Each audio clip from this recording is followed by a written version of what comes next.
पूरा क्लियर हो गया। अब बात करते हैं बेटा सेकंड फंक्शन की। कौन सा था मेरा? Decreasing function. कौन सा फंक्शन था? Decreasing function.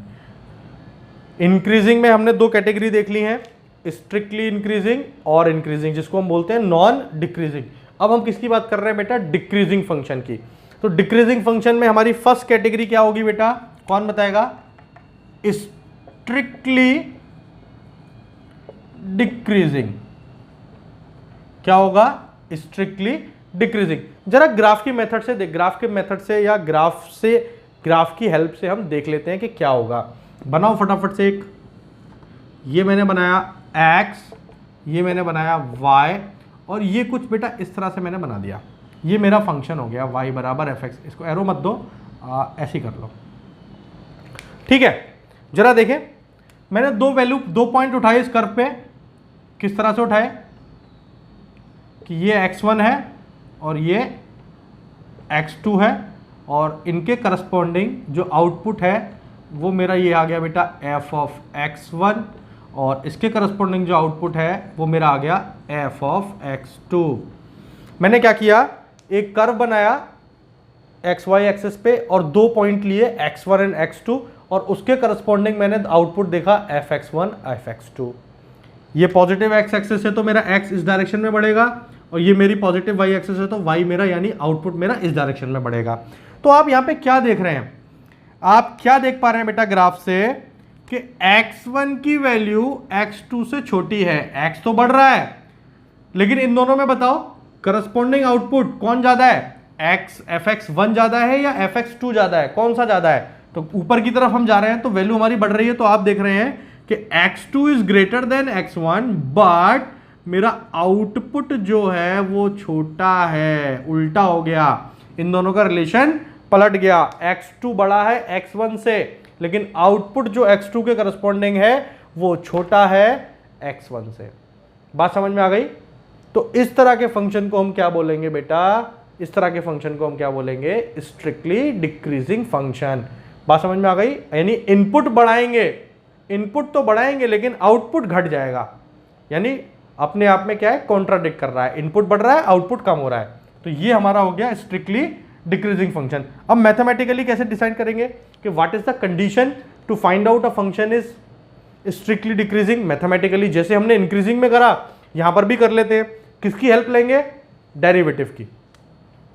तो जरा फर्स्ट डेरिवेटिव अगर मैं निकालना चाहता हूं एफ डैश ऑफ एक्स, क्या होगा बेटा? Limit h tends to 0 f of x plus h minus of f x divide by h, यही होगा। और h मेरा अभी भी क्या होता है बेटा? स्मॉल पॉजिटिव क्वांटिटी या स्मॉल पॉजिटिव नंबर। ये लाइन में यहां से हटा देता हूं, यहां मुझे समझना पड़ेगा। कैसे करेंगे? सब कुछ आपको पता है, तो मैं यहां पर f ऑफ x कौन सा लूंगा, f of x plus h कौन सा लूंगा? जल्दी बताएं। देखिए fx और fx प्लस h, आउटपुट में आप x में कुछ वैल्यू बढ़ा रहे हैं, तो fx1 और fx2 में कौन बड़ा है? ग्राफ से fx1 और fx2 में कौन बड़ा है? fx1 बड़ा है और fx2 मेरा छोटा है। तो जो मेरा fx यहां पे बनेगा, देखिए जब मैं x को ले रहा हूं यानी x1 ले रहा हूं, इसके करस्पॉन्डिंग आउटपुट क्या है? मेरा fx1 है। और fx प्लस h यानी इनपुट x की वैल्यू जब मैं बढ़ा रहा हूं तो उसके करस्पॉन्डिंग जो आउटपुट है मेरा क्या है? fx2 है। जरा रखें, देखें वैल्यू को, कितना आएगा? x2 minus F of x1 divide by h, और लिमिट h टेंड्स टू 0। ठीक है ना? सिंपल सी बात है। x की वैल्यू आप जो ले रहे हो x1, ये आउटपुट आ गया। x की वैल्यू आप बढ़ा रहे हो तो ये वैल्यू आएगी ना x2, तो उसके करस्पॉन्डिंग आउटपुट क्या है? fx2। तो यहां पर मैंने ये वैल्यू सारी लगा दी। तो fx2 minus fx1 divide by h। तो fx2 और fx1 में क्या रिलेशन है बेटा? ऊपर ग्राफ से मैंने देखा था कि fx1 मेरा छोटा है fx1 से, और इन दोनों का डिफरेंस मैं निकाल रहा हूं। जब मैं डिफरेंस निकाल रहा हूं तो क्या होगा? ये छोटा है, ये बड़ा है, तो ये क्या बचेगा? नेगेटिव, और नीचे क्या बचेगा? पॉजिटिव। ये बचा नेगेटिव, ये बचा पॉजिटिव। तो क्या बात आ गई बेटा? नेगेटिव अपॉन पॉजिटिव का मतलब क्या है? नेगेटिव। तो यहां से कंडीशन क्या मिल जाएगी?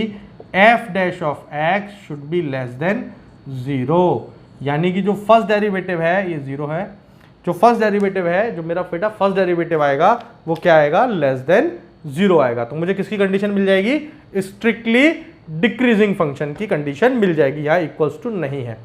बात समझ में आ गई, आगे बढ़े।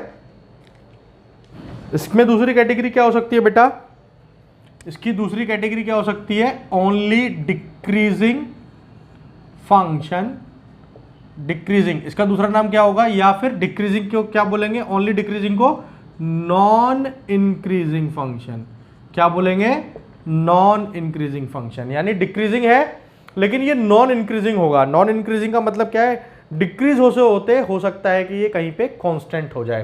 तो देखते हैं जरा, इस तरह के फंक्शन को बनाने की कोशिश करते हैं।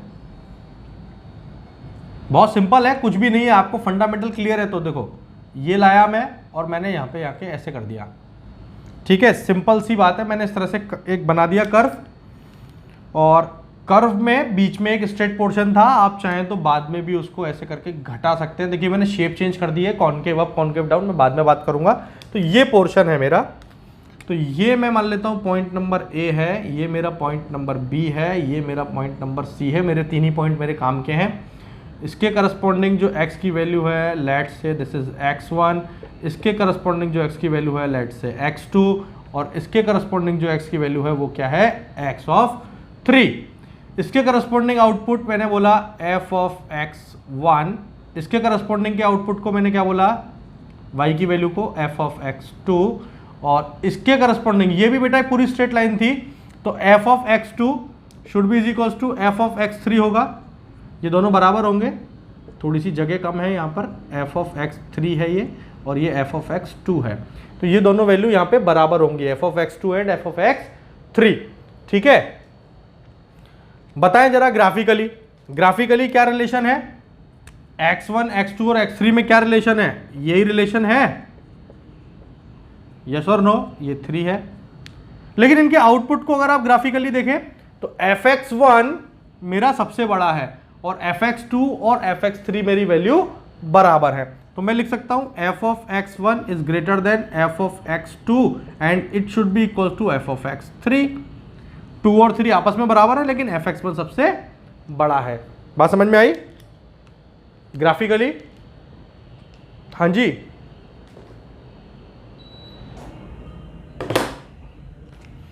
ओके।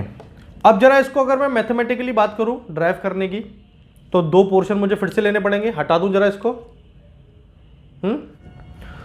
तो हम लोग इस डिक्रीजिंग और नॉन इंक्रीजिंग फंक्शन के लिए हम बात कर रहे हैं, तो हम इस पूरे कर्व को अब दो तरीके से डिवाइड कर सकते हैं, दो पार्ट में, ए बी पोर्शन और बी सी पोर्शन। तो मैंने पहले ए बी पोर्शन के लिए फर्स्ट डेरिवेटिव का फॉर्मूला लिखा, f dash x is equal to limit s tends to 0 f of x plus h minus f x divide by h. अभी आप एक्सपर्ट हो चुके हैं इसमें। तो मेरा पहला पॉइंट क्या है, x1, तो x1 के करस्पॉन्डिंग आउटपुट है मेरा fx1, तो fx क्या होगा मेरा fx1। अब जैसे ही मैं x की वैल्यू इंक्रीज करता हूं x1 से x2, उसको मैं इस तरीके से लिख रहा हूं f of x plus h, तो ये क्या आएगा मेरा f ऑफ x2। ठीक है, जरा यहां लगा दे। तो ये वाला पोर्शन तो अभी पिछले वाले की तरह ही है, स्ट्रिक्टली डिक्रीजिंग वाले की तरह। तो क्या होगा जरा देखें, तो फर्स्ट डेरिवेटिव मेरा ये आ गया, जरा इसको लिखें, limit h tends to 0 f of x plus h क्या है value, f of x2 minus f of x1 divide by h। तो f ऑफ x2 और f ऑफ x1 कौन बड़ा है, अभी हमने देखा था f ऑफ x1 बड़ा है, ये छोटा है, तो ये वैल्यू क्या आ जाएगी बेटा, negative divide by positive. Why it is positive, h हमेशा पॉजिटिव होता है, स्मॉल पॉजिटिव नंबर। तो नेगेटिव अपॉन पॉजिटिव कुल मिला के क्या बचेगा, नेगेटिव। तो कंडीशन क्या आ जाएगी, F dash x is less than 0। तो यानी कि ये वाला जो पोर्शन है ए बी वाला, वो बिल्कुल स्ट्रिक्टली डिक्रीजिंग की तरह बिहेव कर रहा है, यहां पे कोई डिफरेंस नहीं है। बात आती है अब बीसी पोर्शन की, तो जरा बीसी पोर्शन पे ये लगाते हैं, ये यहां से हटाइए। तो बीसी पोर्शन के लिए क्या होगा, पोर्शन नंबर बीसी, मैं कहां से कहां मूव कर रहा हूं, x2 से x3 पे मूव कर रहा हूं। तो पहला इनपुट मेरा होगा x2, तो फंक्शन क्या बनेगा इसका आउटपुट fx2। दूसरा मेरा वैल्यू क्या है, बढ़ा के f में x प्लस h जब मैं कर रहा हूं तो कहां पहुंच रहा हूं, 3 पे, तो इसके करस्पॉन्डिंग आउटपुट यानी इसको क्या बोलूंगा मैं, f ऑफ x3। ठीक है, जरा यहां लगाते हैं, ये हटा देते हैं। तो फर्स्ट प्रिंसिपल से अब ये मेरा पोर्शन हो गया बेटा BC, ये पोर्शन हो गया मेरा BC, जरा लगाएं तो limit h tends to 0 f of x plus h, ये क्या है मेरा f of x3 minus f of x, ये कितना है मेरा f ऑफ x2 यानी output divide by h। fx2 और fx3 ये स्ट्रेट पोर्शन था, ग्राफ से हमें दिख रहा है ये दोनों क्या है, बराबर है। तो ये दोनों अगर बराबर हैं तो बेटा क्या बचेगा, 0, और 0 अपॉन समथिंग इज 0।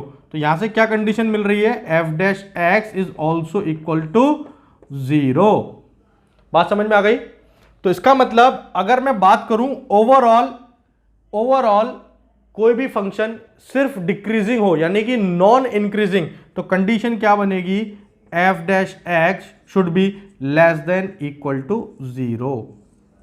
ये फाइनल कंडीशन निकल के आ जाएगी। किसके लिए निकल के आ जाएगी, इसके लिए डिक्रीजिंग फंक्शन, ओनली डिक्रीजिंग यानी कि नॉन इंक्रीजिंग की condition less than equal to 0। बात समझ में आ गई, क्लियर हो गया ये पॉइंट, ठीक है। चलिए अब जरा इसको समराइज करते हैं, हटा दूं इसको।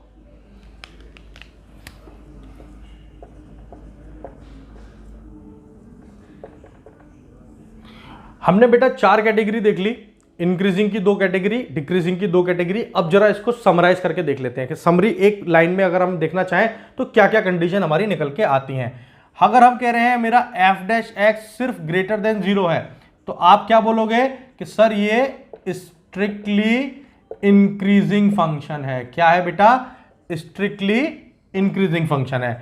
अगर मैं कहूं मेरा f dash x greater than equal to 0 है, तो आप बोलोगे सर ये सिर्फ मेरा इंक्रीजिंग फंक्शन है, या इसका दूसरा नाम नॉन डिक्रीजिंग। ठीक है, समरी लिख रहे हैं हम लोग। तो f dash x greater than 0 strictly increasing, f dash x greater than equal to 0 increasing और नॉन डिक्रीजिंग। ठीक है। Condition number C, f dash x less than 0 क्या होगा, स्ट्रिक्टली डिक्रीजिंग। क्या होगा, strictly decreasing. Condition number D, f dash x less than equal to 0, ये क्या होगा बेटा, सिर्फ डिक्रीजिंग होगा, और इसको मैं बोलूंगा नॉन इंक्रीजिंग। बात समझ में आ गई। ठीक है, ये 4 कंडीशन हो गई। हमने देखिए सेकंड डेरिवेटिव वाली भी कंडीशन देखी थी। सेकंड डेरिवेटिव वाली कंडीशन हमने इंक्रीजिंग से रिलेटेड देख ली थी। अभी मेरी इससे रिलेटेड कंडीशंस रह गई हैं, तो एक बार उनको भी देख लेते हैं, तो सेकंड डेरिवेटिव की कंडीशंस भी आ जाएंगी। सेकंड डेरिवेटिव के केस में क्या होता है बेटा, अगर मैं बात करूं सेकंड डेरिवेटिव, चलो उसको मैं बाद में समराइज कर दूंगा, अभी इसको भी यहां मैं समराइज करो। अभी हम सिर्फ इंक्रीजिंग, डिक्रीजिंग और स्ट्रिक्टली इंक्रीजिंग, स्ट्रिक्टली डिक्रीजिंग देख लेते हैं, उसको हम समरी बाद में कर लेंगे। तो ये क्लियर है, हाँ जी, बताएं जरा, यस और नो लिख के बता दीजिए बस। चलिए अब जरा स्ट्रिक्टली डिक्रीज, जिस तरह से हमने बेटा स्ट्रिक्टली इंक्रीजिंग और स्ट्रिक्टली इंक्रीजिंग में 3 कंडीशन देखी थी, कॉनकेव अप, स्ट्रेट है या कॉनकेव डाउन है, उस तरह से यहां 3 कंडीशन इसके लिए भी देख लेते हैं। सेकंड डेरिवेटिव के लिए क्या क्या कंडीशन होगी। तो हम बात कर रहे हैं strictly decreasing, strictly decreasing function की हम बात कर रहे हैं, और हम देखना चाहते हैं कि जिस तरह से हमारा इंक्रीजिंग फंक्शन में कॉनकेव अप था या स्ट्रेट था या डाउन था, सेकंड डेरिवेटिव वाली कंडीशन उनको हम चेक करेंगे। सबसे पहले हमने ले लिया कॉनकेव अप, ओके, हमने ले लिया कॉनकेव अप। हम स्ट्रिक्टली डिक्रीजिंग में हैं, बनाएं जरा, ये मेरा एक्स एक्सिस, ये मेरा वाई एक्सिस, एक्स एक्सिस और वाई एक्सिस, कॉनकेव अप। देखिए इंक्रीजिंग के केस में ग्राफ जाता है ऐसे, इसके केस में जाएगा ग्राफ ऐसे, ये है मेरा कॉनकेव अप। ठीक है, तो कंडीशन क्या होगी, देखिए देख लीजिए, x यहां पर है कोई वैल्यू तो fx1 यहां पर है, x2 कोई यहां पर है तो fx2 यहां पर है, यानी x बढ़ाने पर x2 यानी आउटपुट की वैल्यू घट रही है। तो ये कंडीशन मेरी है कॉनकेव अप की। कंडीशन क्या होगी इसकी, f डैश x, क्योंकि स्ट्रिक्टली डिक्रीजिंग की बात कर रहा हूं तो ये तो लेस देन 0 होगा, लेकिन इसका सेकंड डेरिवेटिव भी क्या होगा बेटा, सेकंड डेरिवेटिव भी क्या होगा इसका, लेस देन 0 ही होगा। पक्का। अब के लिए क्या बताया था, उल्टा कर दिया। अब के लिए क्या बताया था, अप डी तो डिक्रीजिंग है, लेकिन अप, यहां ध्यान देना है, ये गलती नहीं करनी है। कॉन्केव अप के केस में बेटा सेकंड डेरिवेटिव पॉजिटिव होता है। अप के केस में सेकंड डेरिवेटिव पॉजिटिव होता है, ये ध्यान रखना। ये सेकंड डेरिवेटिव कंडीशन किसी में भी नहीं चेंज होगी। अप के लिए पॉजिटिव, स्ट्रेट के लिए 0, डाउन के लिए लेस देन 0। ठीक है, ये फिक्स है। जरा दूसरा ग्राफ देखें, बी कंडीशन, ये x है, ये y है, और ये कोई कर्व इस तरीके का है। ठीक है, स्ट्रिक्टली डिक्रीजिंग की बात कर रहा हूं। अब ये स्ट्रेट लाइन में आ रहा है, स्ट्रेटली डिक्रीज कर रहा है, तो कंडीशन क्या होगी, f dash x should be less than 0, लेकिन सेकंड डेरिवेटिव बेटा 0 हो जाएगा। सेकंड डेरिवेटिव क्या हो जाएगा, 0 हो जाएगा। ठीक है, तीसरी और लास्ट कंडीशन इसकी क्या बनेगी, कॉनकेव डाउन। क्या कंडीशन बनेगी, कॉनकेव डाउन। इसका ग्राफ देख लेना, इसका ग्राफ मैं भी कई बार ऐसा गड़बड़ भूल जाता हूं, अजीब सा बनता है, क्योंकि इंक्रीजिंग में और डिक्रीजिंग में तो समझ में आ जाता है कि सर ऊपर जा रहा है नीचे जा रहा है, लेकिन जब हम डिक्रीजिंग में अप और डाउन करते हैं ना, तो वो थोड़े कंफ्यूजिंग इसलिए है क्योंकि शेप अजीब है।